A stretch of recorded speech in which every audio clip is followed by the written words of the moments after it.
उत्तर प्रदेश सरकार ने किसानों के साथ धोखा किया है, विश्वासघात किया है। गन्ना किसान जो उत्पादन लागत लगातार बढ़ती जा रही है, लेकिन 4 साल में इस सरकार ने 1 रुपये गन्ने का मूल्य नहीं बढ़ाया। यूपी को लेकर क्या फॉर्मूला तैयार किया गया, क्या कुछ प्लान, इस पे कोई रणनीति हुई है? राष्ट्रीय लोकदल का मुख्य लक्ष्य है देश में परिवर्तन लाना, लोकतंत्र और संवैधानिक संस्थाओं पर हो रहे कुठाराघात को रोकना, और इसके लिए सीट कोई मायने नहीं रखता। लोकसभा चुनाव से पहले आरएलडी ने आज प्रदेश की कार्यकारिणी बैठक किया है कार्यालय पर, और कार्यालय में बैठक जो लिया है राष्ट्रीय अध्यक्ष जयंत चौधरी जी ने, उनकी अगुवाई में यह बैठक चली और लोकसभा चुनाव को लेकर प्लान बनाया गया है। और इस बैठक में क्या कुछ खास रहा, इसी चीज को लेकर हम चर्चा करेंगे आरएलडी के यूपी के प्रदेश अध्यक्ष राम आशीष राय जी से।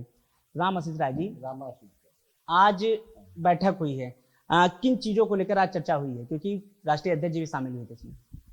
देखिए, उत्तर प्रदेश राष्ट्रीय लोक दल की प्रदेश कार्यकारिणी की बैठक में आगामी लोकसभा चुनाव को ध्यान में रखते हुए पार्टी ने 3 प्रस्ताव पास किए हैं।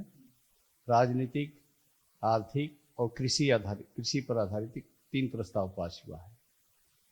सबसे पहले तो कार्य समिति ने अपने अध्यक्ष का स्वागत किया है और अध्यक्ष को पूरा अधिकार दिया है तो वो इंडिया गठबंधन को मजबूत करने के लिए पूरे देश में और भी जो छोटे छोटे दल हैं उन दलों से संपर्क करके इंडिया गठबंधन को मजबूत करने में अपना योगदान करें। कार्य समिति ने उनको पूरा अधिकृत किया है, उनको अपनी ताकत दिया है। देश के परिवर्तन में हमेशा लोकदल की महत्वपूर्ण भूमिका रही है, चाहे वो चौधरी चरण सिंह का जमाना रहा हो, चाहे अजीत सिंह जी का रहा हो। वही भूमिका चौधरी जयंत सिंह जी पूरे देश में निभाने के लिए कार्य समिति ने उन्हें अधिकृत किया। बैठक में और कुछ गठबंधन, इंडिया गठबंधन को लेकर भी कुछ चर्चा हुई, कुछ सीटों को लेकर किसी तरीके की कोई चर्चा हुई है? देखिए, राष्ट्रीय लोकदल का मुख्य लक्ष्य है देश में परिवर्तन लाना, लोकतंत्र और संवैधानिक संस्थाओं पर हो रहे कुठाराघात को रोकना, और इसके लिए सीट कोई मायने नहीं रखता है। हम 6 सीटें मांगे थे राजस्थान में, लेकिन 1 सीट मिला। 1 सीट भी राष्ट्रीय लोकदल ने जीत करके और कांग्रेस के लिए तेलंगाना में भी जाकर के चौधरी जयंत सिंह ने प्रचार किया है, उनके अभियान को गति दिया है। राजस्थान में जो आप लोगों का प्रदर्शन रहा है पूरी तरीके से 100% रहा है, क्योंकि आपको 1 सीट मिली, वो भी जीती।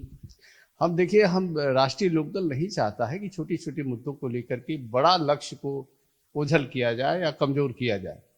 बड़ा लक्ष्य को प्राप्त करने के लिए छोटे छोटे स्वार्थ और छोटी सीटों का झगड़ा छोड़ करके हमें राष्ट्र के व्यापक परिप्रेक्ष्य में फैसला करना है, लेना है, तो हमें हर दृष्टि से तैयार रहना चाहिए। बैठक में अध्यक्ष जी भी थे। यूपी को लेकर क्या फॉर्मूला तैयार किया गया, क्या कुछ प्लान, इस पे कोई रणनीति हुई है? आज हमारे राष्ट्रीय अध्यक्ष ने ये अनाउंस किया है कि उत्तर प्रदेश सरकार ने किसानों के साथ धोखा किया है, विश्वासघात किया है। गन्ना किसान जो उत्पादन लागत लगातार बढ़ती जा रही है, लेकिन 4 साल में इस सरकार ने 1 रुपये गन्ने का मूल्य नहीं बढ़ाया है।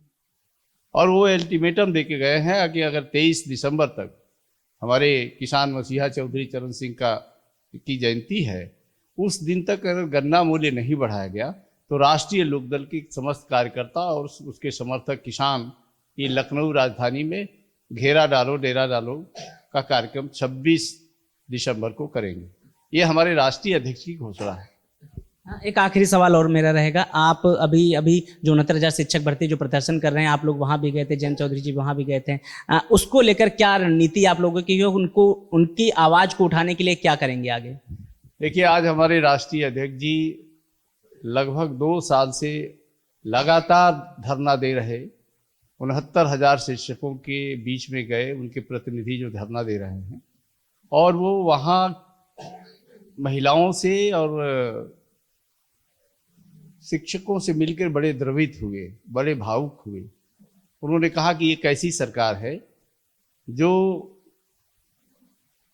आयोग के निर्णय के बावजूद भी और नियुक्ति लेटर नहीं दे रही है। उन्होंने कहा है कि हम इस सवाल को लोकसभा में उठाएंगे और आप लोगों की लड़ाई राष्ट्रीय लोकदल और चौधरी जयंत सिंह लड़ेंगे, इसका उन्होंने भरोसा दिया है। लोकसभा में उस पर ये शून्य प्रहर में इस मुद्दे को उठाने वाले हैं। तो शुक्रिया। आप सुन रहे थे साफ तौर पर प्रदेश अध्यक्ष हैं आरएलडी के राम आशीष राय जी, जो साफ तौर पर बता रहे हैं कि जिस तरीके से 2024 का जो लोकसभा चुनाव है उसको लेकर अब यूपी में एक आरएलडी की एक रणनीति है और छोटे मोटे झगड़ों को भुलाकर इंडिया गठबंधन पूरी मजबूती के साथ 2024 का लोकसभा चुनाव लड़ेगा। कैमरा पर्सन साकेत के साथ मैं Avinash, the Inquilab express, Lucknow.